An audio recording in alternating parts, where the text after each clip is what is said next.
Hello everyone. Today our topic name is synchronous counters. Okay. So first of all, we should learn about what is synchronous counters. So before going to discuss about the synchronous counters, we are going to discuss about a small introduction about asynchronous counters. Basically, asynchronous counters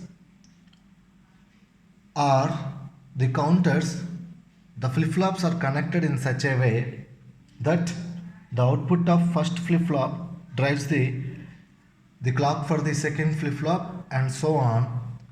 Like this way they are connected.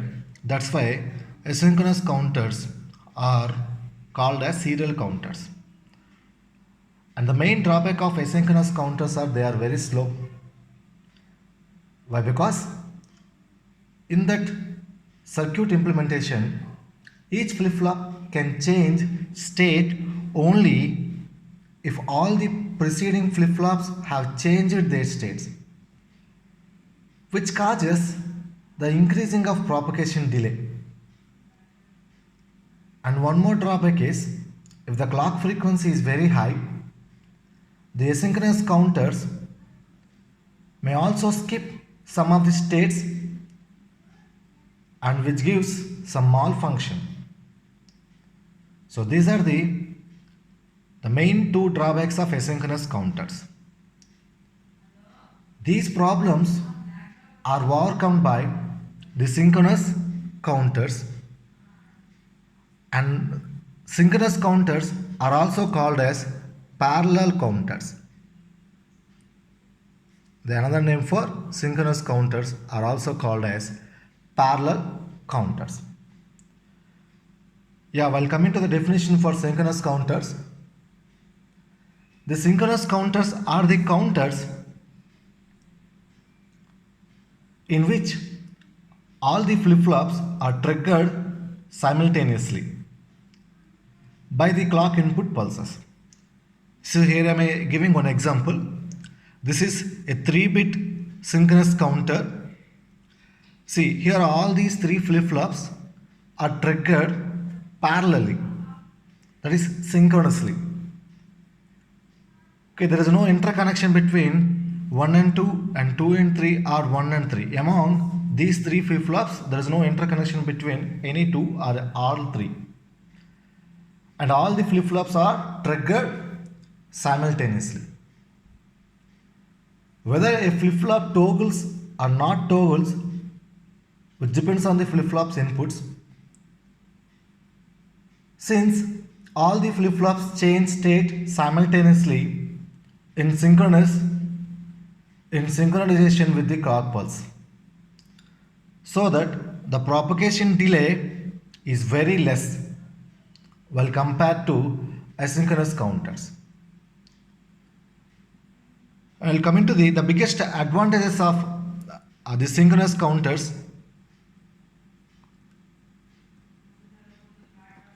So synchronous counters have the advantages of high speed.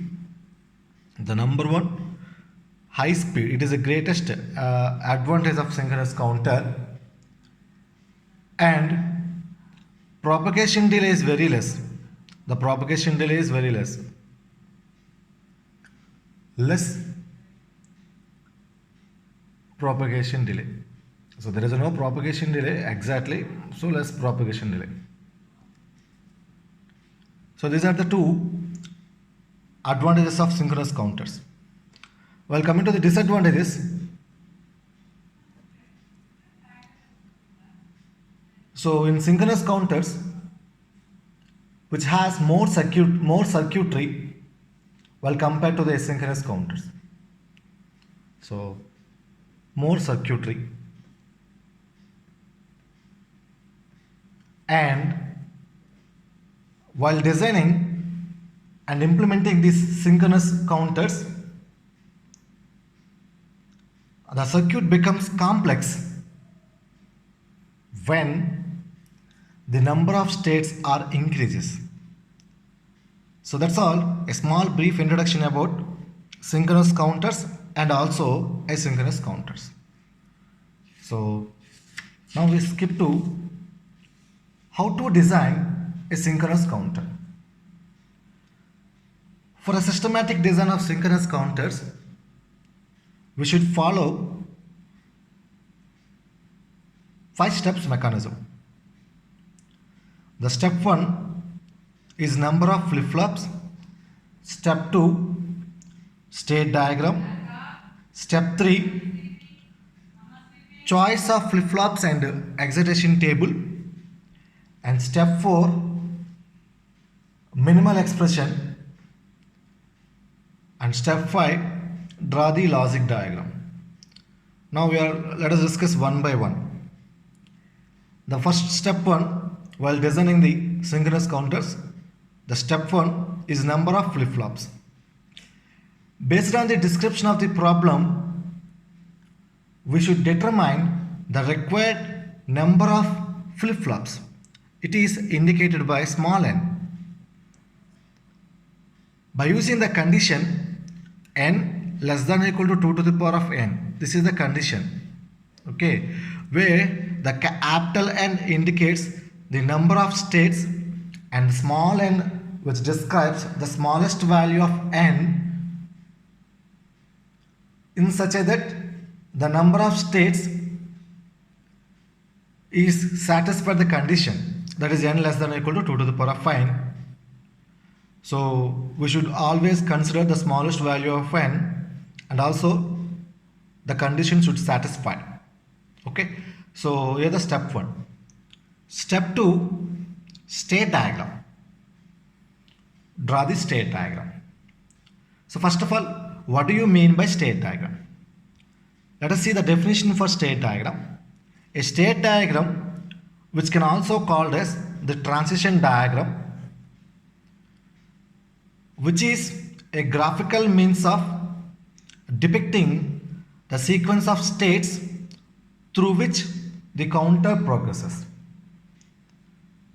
That means we are simply representing a graphical diagram, how the counter or how the sequence of states are existing in that particular counter. So that is the definition of state diagram.